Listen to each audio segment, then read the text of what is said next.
Hey, I'm gonna do a review on these under cabinet lights. Although they do look really good once they're installed.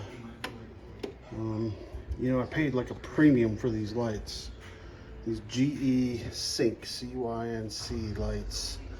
They're LEDs and they're hardwire into the 120 and change colors and all that stuff.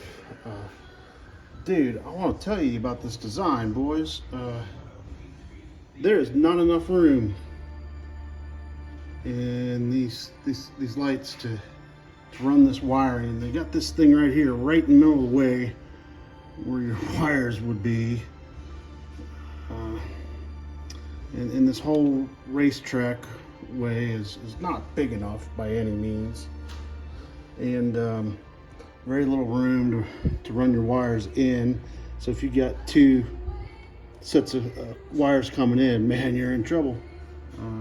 Just very tough to install. You know, they look great when they're in, but come on, GE, man, make those raceways just a little bit wider. Spend a little money on it, dude. And could I hang the fixture and do the wiring once the fixture's hung? It'd make it a lot easier. Instead, you got to take the back off and then put the back on before you can mount this thing back up here. And by the way, your instructions are not super helpful.